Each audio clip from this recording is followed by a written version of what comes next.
Twisting और tightening के इस कॉमन रूप को, इस सिमेट्री को, इस सिमिलरिटी को जब हम पृथ्वी की जियोलॉजी पर अप्लाई करते हैं, पृथ्वी के भूगोल पर इसको अप्लाई करते हैं, तो अद्भुत परिणाम सामने आते हैं। अफ्रीका की आकृति ऐसी क्यों है? और ऐसा कहा जाता है कि फिबोनाची नंबर जो है उसके कारण अफ्रीका ऐसा दिखता है, बेंड हुआ दिखता है, स्पाइरल शेप में दिखाया जाता है। ऐसा कहा जाता है कि फिबोनाची नंबर जो है उसके अनुसार ऐसा है। और साउथ अमेरिका और अफ्रीका एक दूसरे में फिट हुए बताते हैं, क्योंकि उनकी कोस्ट लाइन एक दूसरे में बराबर फिट होती है। इसी तरह से एक महाद्वीप और दूसरे महाद्वीप पर फॉसिल्स है, रॉक्स है, मिनरल्स है, उनकी समानताओं को बताया जाता है। माउंटेन बिल्डिंग है।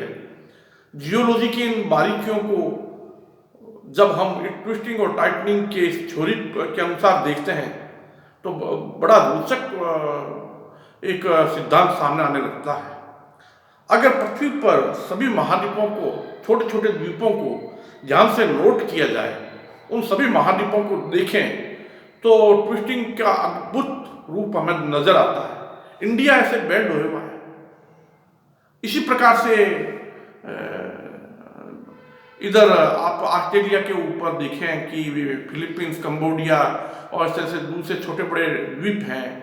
इस तरह से हम न्यूजीलैंड को देखें, न्यूजीलैंड के फाल्ट को देखें, ऑस्ट्रेलिया की आकृति को देखें, साउथ अमेरिका, नॉर्थ अमेरिका की आकृति को देखें, उनके बीच में जो मैक्सिको, कैरिबियन और दूसरे छोटे छोटे द्वीप हैं उनको देखें, कनाडा के ऊपर इधर ग्रीनलैंड के पास में स्थान को देखें, रूस के ऊपर जो नोविया जेमिलिया है उसको बेंड हुआ देखते हैं।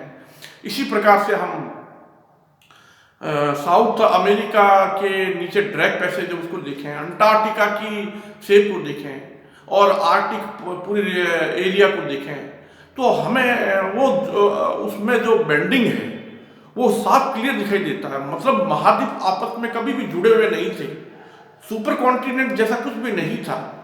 क्योंकि जब हम इससे और आगे बढ़ते हैं कि पृथ्वी का जन्म कैसे हुआ, हमारा सौरमंडल कैसे बना, हमारा सौरमंडल गैस डस्ट और पार्टिकल के क्लाउड्स के इकट्ठे होने से नहीं बना, और हमारा सौरमंडल जो है उसके बनने का जो तरीका है वो एकदम अलग था। ब्रह्मांड में बड़े भीमकाय तारे मिले हैं, बेटलक्वीज जैसे दूसरे तारे भी मिले हैं, और भी कई तारे हैं। तो वो तारे धीरे धीरे सिकुड़ते हैं, भविष्य में सिकुड़ते सिकुड़ते धीरे धीरे उनका आकार छोटा होता है, उनमें रासायनिक बदलाव भी होता है, उनका भौतिक व्यवहार भी चेंज होता है, धीरे धीरे उनकी गुरुत्वाकर्षण शक्ति कमजोर होती जाती है। इस तरह से वो छोटे तारों में परिवर्तित होते हैं, वो छोटे तारे और छोटे में परिवर्तित होते हैं। इस तरह से हमारे सूर्य का जन्म होता है। यानी सूर्य का जन्म गैस डस्ट पार्टिकल के द्वारा नहीं होता है।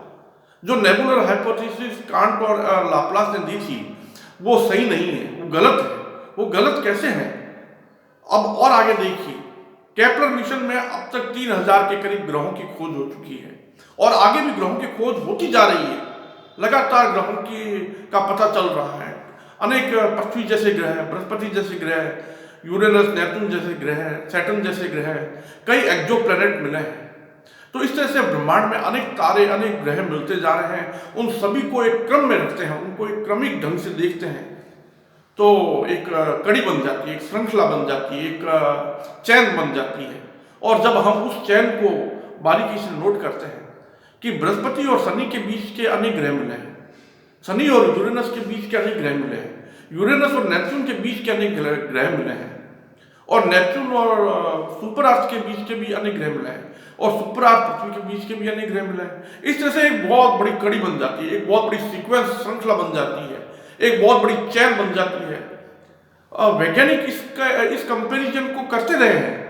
बहुत पहले से वैज्ञानिक आकाशीय पिंडों, ग्रहों को, चंद्रमाओं को, तारों को और अनेक आकाशीय पिंडों को कंपेयर करते रहते हैं उनके साइज के अनुसार,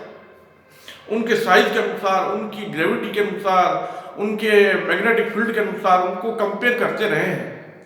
तो यही हम कहना चाहते हैं कि पृथ्वी का जो जन्म है वो इस तरह से नहीं हुआ। पृथ्वी पहले थोड़ी बड़ी थी, यानी वो सुपर अर्थ जैसी कुछ थी।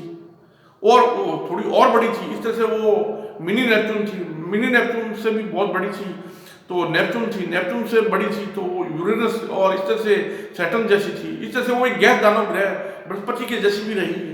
हमारा बृहस्पति ग्रह एक प्रकार का फेल्ड स्टार की तरह देखा जाता है। इस प्रकार से सूर्य और बृहस्पति के बीच में भी अनेक तारे और ग्रह मिले हैं। तो कहने का मतलब ये चैन जो संकेत करती है, ये जो कड़ी संकेत करती है कि सौर मंडल का जन्म और विकास इस तरह से नेबुलर हाइपोथेसिस के अनुसार नहीं हुआ। इसके बाद में हम दूसरी बात ये कहना चाहते हैं कि पृथ्वी की जियोलॉजी कैसे बनी, टेक्टोनिक एक्टिविटीज कैसे अस्तित्व में आई, प्लेट टेक्टोनिक्स कैसे अस्तित्व में आया, महाद्वीप और महासागर कैसे बने। यानी हम कहते हैं कि अल्फ्रेड वेगनर ने जो थ्योरी दी थी ओरिजिन ऑफ कॉन्टिनेंट ओशन, वो एकदम रॉन्ग है, वो गलत है। उसके अनुसार महाद्वीपों और महासागरों का निर्माण नहीं हुआ था। महाद्वीपों और महासागरों का निर्माण, पानी कैसे अस्तित्व में आया, जीवन कैसे अस्तित्व में आया, ओजोन लेयर कैसे बनी, किस तरह से जीवन का विकास हुआ, इस तरह से धीमी गति से बृहस्पति से यूरेनस में, बृहस्पति से सैटर्न में, सैटर्न से यूरेनस में, यूरेनस से नेपच्यून में, नेपच्यून से सुपर अर्थ में, इस प्रकार से धीमी गति से सुपर अर्थ से पृथ्वी का जन्म हुआ। इस तरह से हमारा सौर मंडल पहले बड़ा था और बड़ा था और बड़ा था और बड़ा था। इस तरह से हमारा सौर मंडल एक भीमकाय था, फिर वो सिकुड़ते हुए इस वर्तमान स्थिति में आ गया। तो कहने का मतलब ये है कि बृहस्पति में जो आप डिफरेंशियल रोटेशन देखते हैं, अलग अलग अक्षांश पर अलग अलग वेलोसिटी से पदार्थ का मूवमेंट मोशन चलता है, वो आगे और चलता रहता है। बृहस्पति और से शनि में, शनि से यूरेनस में, यूरेनस से नेपच्यून में, नेपच्यून से सुपर अर्थ में और सुपर अर्थ से पृथ्वी तक। इस प्रकार से ये डिफरेंशियल रोटेशन, बृहस्पति ग्रह स्थिर नहीं रहेगा, उसमें रासायनिक और भौतिक बदलाव आएंगे, उसकी ग्रेविटी चेंज होगी, उसके केमिकल जो है वो चेंज होंगे, उनका रसायन बदलेगा, उसका वायुमंडल बदलेगा और धीरे धीरे उस पर सॉलिड गैस का निर्माण होने लगेगा। और इस तरह से धीरे धीरे शनि, यूरेनस, नेपच्यून, सुपर अर्थ से अर्थ तक पहुंचते जो डिफरेंशियल रोटेशन है, जो ध्रुवों पर है, दोनों साउथ और नॉर्थ पोल पर है, इस प्रकार से धीमी गति से महाद्वीप आकृति लेते जाते हैं। इस प्रकार से धीमी गति से प्लेट टेक्टोनिक्स का विकास होता है। इस प्रकार से धीमी गति से एक ग्रह पर कॉन्टिनेंटल ड्रिफ्ट होता है, ओशियनिक रिज बनती है, और इस प्रकार से जो हम देखते हैं मिड अटलांटिक रिज बनी है, या जो महाद्वीपों की ज्यामिति संरचना है, आकृति है, वो इस तरह से डिफरेंशियल रोटेशन के लगातार चलते रहने और साथ में बृहस्पति, शनि, यूरेनस, नेपच्यून, इस प्रकार से सुपर अर्थ से अर्थ, इस प्रकार से सॉलिडिफिकेशन होता है, एक रॉकी ग्रह का अस्तित्व आता है, एक टेरेस्ट्रियल ग्रह का अस्तित्व आता है। इस प्रकार से हमारे इस पृथ्वी का जन्म हुआ, इस प्रकार से हमारे इस पृथ्वी का विकास हुआ, इस प्रकार से पृथ्वी की जियोलॉजी प्रभावित होती है। और सुपर कॉन्टिनेंट जैसा कुछ नहीं था, पैंजिया जैसा कुछ भी नहीं था। इस प्रकार से हम ये कहना चाहते हैं कि महाद्वीप एक दूसरे के अंदर फिट नहीं थे, एक दूसरे से जुड़े हुए नहीं थे, बल्कि धीमी गति से महाद्वीपों की इस डिफरेंशियल रोटेशन के अनुसार आकृति बनी और इस प्रकार से महाद्वीप धीमी गति से विकसित होते हुए आए। इस प्रकार से जीवन का विकास हुआ, इस प्रकार से पानी की उत्पत्ति हुई। तो धन्यवाद मित्रों, इस चर्चा में आज इतना ही।